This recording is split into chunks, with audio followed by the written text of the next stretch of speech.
Hoy, como todos los domingos, nos encontramos con ustedes para platicar en nombre de la ley. Estamos transmitiendo desde los estudios de Excelsior Televisión en la esquina de la información en la Ciudad de México. Y este domingo ha sido domingo de elecciones en nuestro país. Se encuentra con nosotros para platicar sobre este tema Félix Cortés Camarillo, a quien agradecemos mucho que haya aceptado nuestra invitación, director de Excelsior Televisión, y ha dejado unos minutos sus importantes tareas para estar platicando en nombre de la ley con nosotros. Muchas gracias, Félix, por acompañarnos. Muchas gracias, muy honrado, muy satisfecho y muy distinguido por esta oportunidad en esta fecha tan importante. ¿Cómo has visto, Félix, este domingo a lo largo de nuestro país, en donde en 29 de las 32 entidades ya se celebró el proceso electoral y faltan 3 entidades por concluirlo? Yo lo he visto con una gran satisfacción ciudadana. Hay que decir de entrada que desde el punto de vista legal y desde el punto de vista profesional sería muy irresponsable adelantar conclusiones, juicios finales de un proceso que técnicamente no ha terminado de acabar en todo el territorio de nuestro país. La zona del Pacífico, del oeste de nuestro país, los estados de Baja California y Baja California Sur y el de Sonora, que tienen un uso horario diferente, todavía no han terminado de cerrar sus casillas. Sin embargo, ya está a punto de cerrar este proceso en su primera etapa y dentro de 1 hora, máxime 2 horas, ya podemos adelantar, más bien dicho, el Instituto Nacional Electoral ya podrá adelantar algunos resultados previos de los conteos rápidos oficiales de las elecciones de hoy. Esta es en 98 años, es decir, durante la vigencia de la actual Constitución, expedida en 1917. Así es. Que se han celebrado todos los procesos electorales que incluyen a la Federación de manera regular y estable. Ninguno de ellos se ha suspendido en 98 años. Ninguno de ellos ha cambiado de fecha electoral prevista por la ley. En esos 98 años ha habido elecciones para elegir a 19 presidentes de la República, para elegir a 19 cámaras de senadores y a 35 legislaturas a la Cámara de Diputados. Y esos 98 años ininterrumpidos de estabilidad electoral solamente la han gozado 2 países en el mundo. Ni los países europeos con todas sus guerras, ni los países latinoamericanos con todas sus interrupciones constitucionales, ni los países asiáticos y africanos con sus calamidades, sus inestabilidades. Y esto es algo importante para nuestro país, que hoy, una ocasión más, esté sucediendo ello. Yo creo que estabilidad es la palabra clave.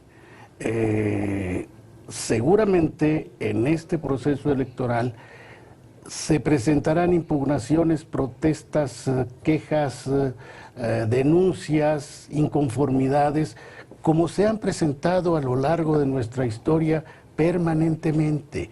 Pero eso está dentro de la normalidad de todo proceso democrático.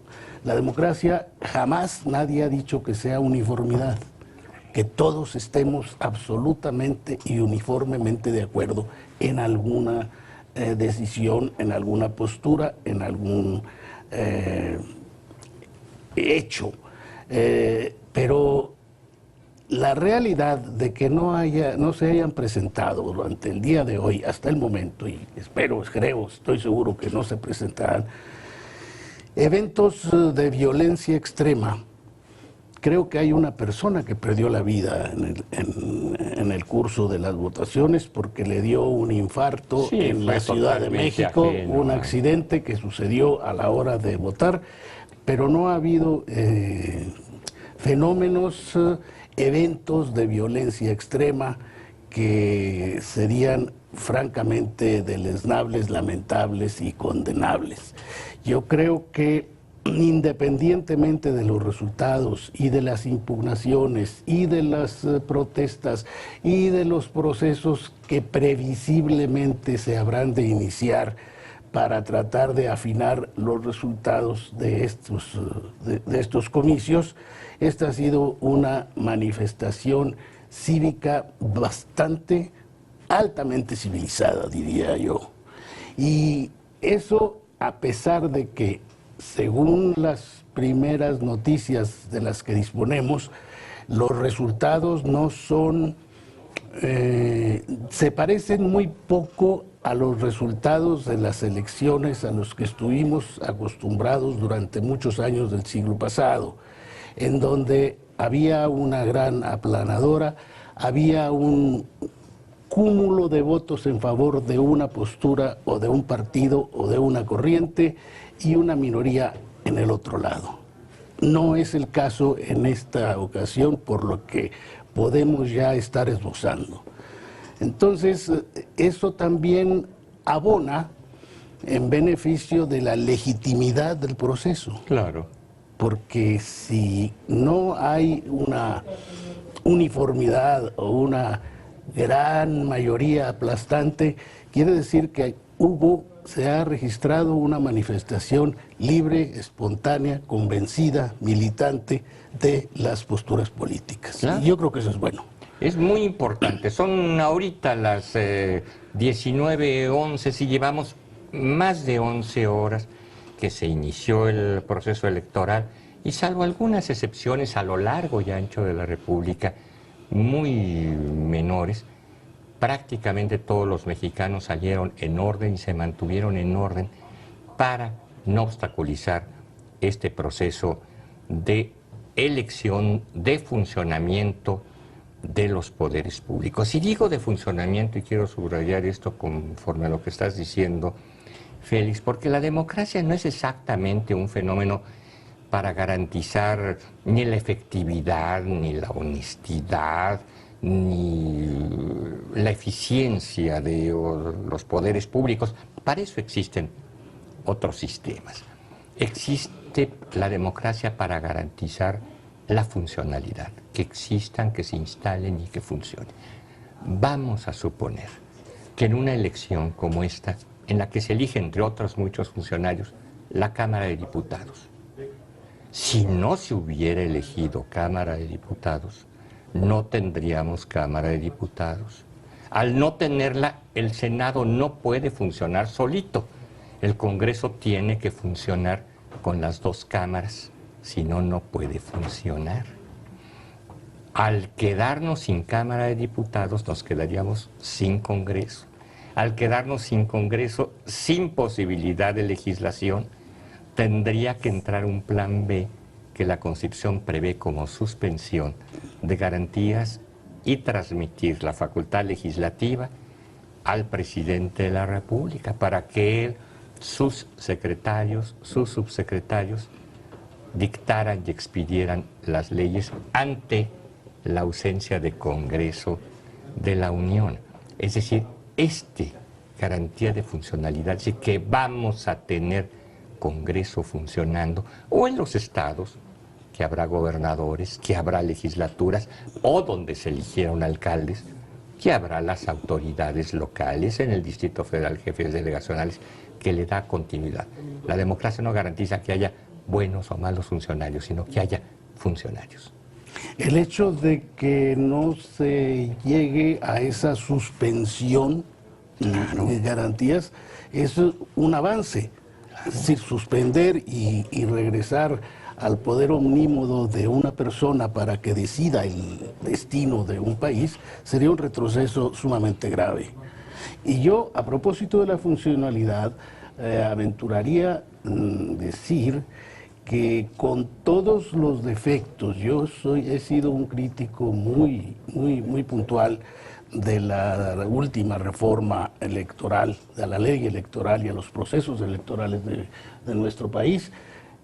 y del Instituto Nacional Electoral, que solamente cambió una letra por otra, pero sin embargo yo aventuraría que el Instituto Nacional Electoral ha funcionado en su papel de organizar y llevar a cabo una elección que para eso es.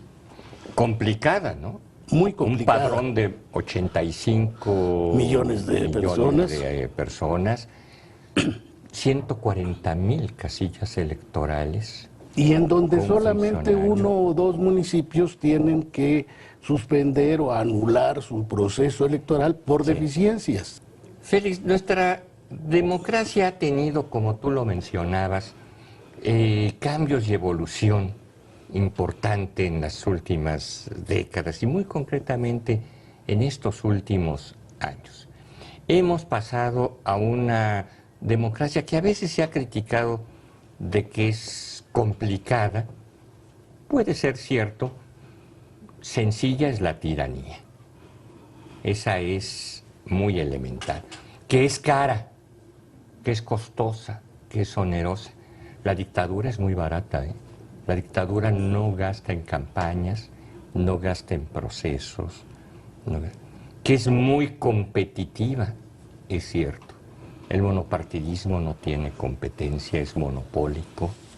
De nosotros sí depende que lo complicado de su naturaleza lo hagamos enredado, que lo costoso que está en su naturaleza lo hagamos corrupto, que lo competitivo que está en su naturaleza lo hagamos destructivo. A partir de este proceso que estimamos ordenado, ¿qué viene? ¿Qué estimamos que pueda venir en los próximos días, en las próximas semanas? Yo diría que en las próximas horas. Sí. Adelantaba yo al comienzo de nuestra charla que no sería honesto adelantar conclusiones. Sin embargo, se pueden plantear ya posibles situaciones reales. Es evidente que en algunas de las entidades federativas que están cambiando de gobernador, los resultados que se adivinan, que se proyectan, están muy cerrados. Hay un margen bastante estrecho entre el primero y el segundo lugar. Nuestros procesos electorales no contemplan la segunda vuelta. Entonces, es previsible que los perdedores o los ocupantes del segundo lugar en una serie de competiciones acudan a la protesta, al cuestionamiento, a la impugnación. Y eso puede ser un proceso singularmente complicado, singularmente lento y singularmente sospechoso, diría yo, desde el punto de vista legal. No sé si estamos de acuerdo. Sí, desde luego, porque además cada vez que un proceso es muy cerrado en sus resultados, da lugar a que aumenten las posibilidades legales de impugnación. Hay causales de impugnación que no se dan, que no se pueden alegar, si digamos la diferencia entre el primero y el segundo lugar son 20 puntos. Claro. La ley no permite que se discutan esas cuestiones, pero muchas de ellas sí se pueden discutir, sí se pueden alegar ante los tribunales electorales, si la diferencia es de 5 o menos puntos porcentuales entre el ganador y el segundo competidor. Entonces, en los lugares, mencionabas los estados donde se elige gobernadores y que la diferencia pueda ser muy cerrada, es previsible que haya una mayor, por lo menos incentivo, a la impugnación jurisdiccional. Es decir, que no vamos a ver el acto final de esta elección el miércoles, por decir algo, con un pronunciamiento de mayoría en un caso o en el otro. Pero yo pondría un tema que estas elecciones en particular han traído a nuestro horizonte del pensamiento. Hasta estas elecciones nunca habíamos tenido la figura de los candidatos independientes.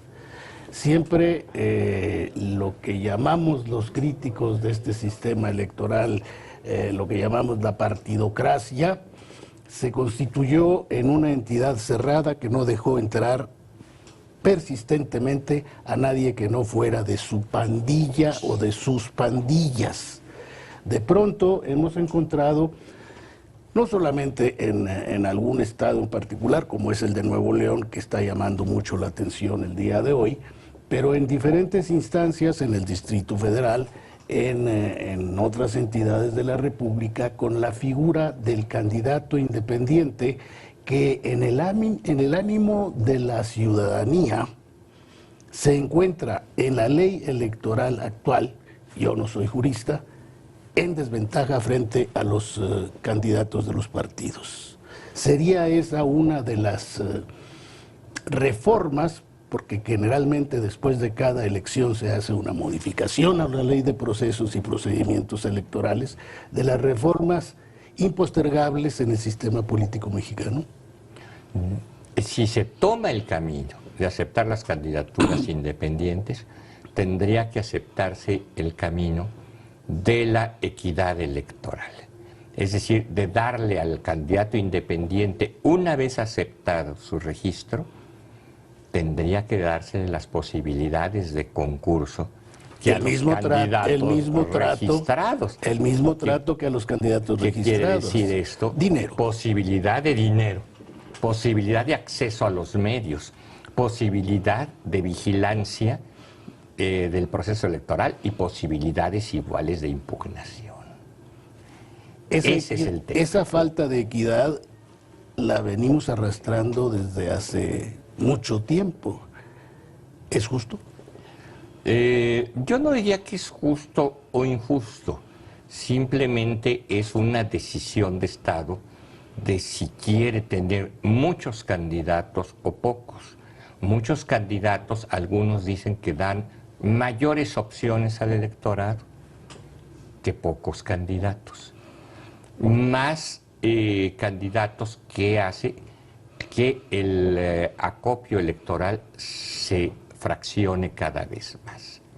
Es decir, que no pueda haber candidatos que triunfen por mayorías muy grandes y que tengamos gobernantes que fueron electos por el 20%, por el 15%, por el 25% de los votos. Y no olvidemos una cosa, Félix, el pluripartidismo existe hasta el día de la elección, hasta hoy. Después de la elección mañana solo hay dos partidos, los que están con el gobierno y los que están en contra del gobierno. Y en la medida en que sean más los que están en contra del gobierno, dificultan la gobernabilidad. Pero esa múltiple paleta de partidos y de candidatos que conduce a que el presidente Peña Nieto está gobernando con un porcentaje de votos menor del 50% del padrón. Por eso ha tenido que recurrir a consensos camarales. Exactamente. Entonces, le priva de legitimidad al gobernante el acudir a tomar posesión con una minoría o con una mayoría pequeña. Lo obliga, quizá no le quite legitimidad, pero lo obliga a hacer realmente gobiernos casi de coalición. Es decir, en estas condiciones, aunque el gabinete no sea de coalición, el Congreso se vuelve un Congreso de coalición. Que es una tendencia que ha llegado a su expresión tal vez más clara en el llamado Pacto por México.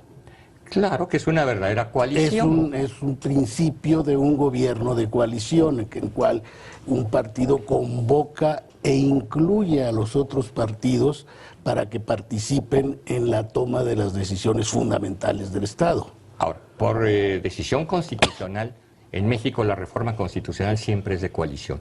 Un solo partido, por ganador que sea, no puede solito cambiar la Constitución. Toda reforma constitucional tiene que hacerse por lo menos por dos o más partidos. Y con la participación también de los cuerpos legislativos de las otras de las entidades federativas. Claro, así es, desde luego. También el voto de las entidades federativas tiene que estar más o menos en las mismas proporciones. Pero a partir del voto en el Congreso Federal, donde se inicia la primera votación de reforma constitucional, tiene que ser por más de un partido. Independientemente del resultado de las elecciones de hoy, de la que gane un partido o el otro, o varios, ¿ha sido este un avance en el camino a eso que llamamos democracia y que se antoja más que todo un objetivo a alcanzar que una realidad que ya tenemos? Yo creo que sí, Félix. Yo creo que debemos sentirnos satisfechos de que una vez más, en estos 98 años, hemos colmado y satisfecho nuestro proceso electoral.